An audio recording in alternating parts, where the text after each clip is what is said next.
And I'm proud to present Dr. Danny Meyer.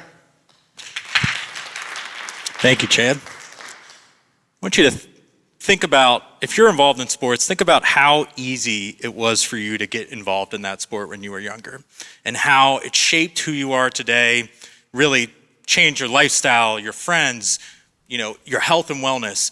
And then I want you to think about how easy it was to get involved. It may have taken $5 a plate against sports to get a glove. You toss with your friends, with your dad, whatever, and you're hooked. You're in, that's your sport.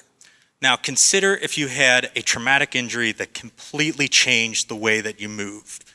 You think about healthcare appointments, simply surviving at times. What would you do to stay active? Where would you turn? How would you stay in that active mindset? To be honest, you probably wouldn't know the answer. The barriers are insane. You think about poor access, poor transportation, lack of awareness, and for me, the equipment is so expensive and never covered by insurance. And so when we look at Cincinnati, there are actually a lot of good resources here. The problem is there is a general lack of awareness amongst healthcare providers and the end users alike. And so what do? How do we bridge that gap from the clinic to the community? Well, for a group of healthcare providers, community advocates, and Paralympians in Cincinnati, the Bridge Adaptive Sports and Recreation is the answer. We have a common goal of creating a space where, regardless of ability, you can play. Our mission is truly to make sure that everyone in Cincinnati has a space to be active and play. Our motto is, it doesn't have to be easy, it just has to be possible.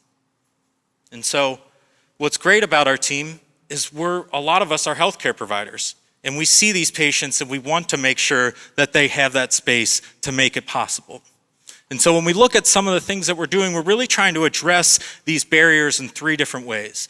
The first is the programs that we offer. We do a lot of what we call try-it days. These are one-off experiences to try something new. Sled hockey, wheelchair basketball, wheelchair tennis. These are places that exist in the community, but you may not know about it. Some things are a little bit more obscure or aren't available in the community, like mountain biking, snow skiing, water skiing, and we work to break down those barriers to make that happen for you as well. Sometimes we hear from the community that, hey, we want more than just one day. We want more programming. We want to see this all the time, and that's where we're moving towards. So we do hand cycling training leading up to the Flying Pig now. We have one of the largest cerebral palsy soccer teams in the country. We have a power soccer team. We're doing golf, rock climbing. We're hoping to continue to expand with all that we're doing. The other big piece I alluded to before is the cost of equipment. We really want to break down that barrier. So we have about 50 pieces of new and used adaptive sports equipment that we're ready to loan out so that you can try before you buy. Now, when you're ready to go make that leap and buy your own, come back to us. Once you've figured out this is your sport, this is your thing, we'll help you navigate the grant scene, and hopefully someday if we can get enough funding, we can help offset those costs as well and make sure everyone in Cincinnati has access to these sports. Now, the most important thing that I do to me is the community that we build. I'm a neuro-based PT. I tell my patients all the time, hopefully I will never know what it's like to have a disability, but until you get around other people that do, you won't either. And so the perfect example of this is this picture. This was at our mountain bike event 2 years ago. I walked up to a bunch of chair users and I felt so left out because they're all talking about what type of catheter they use. But really, that is it. That is what we do and what makes such a huge difference. And so I'm so excited. In 2024, we grew tremendously. We served 252 individuals across 1,219 experiences across 17 different sports. We're really hoping to continue that progress into 2025, double the number of athletes we serve, establish a solid mountain bike program that's here to stay.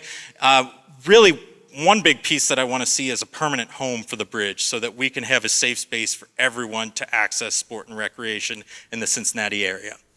So for you guys, here's what I want.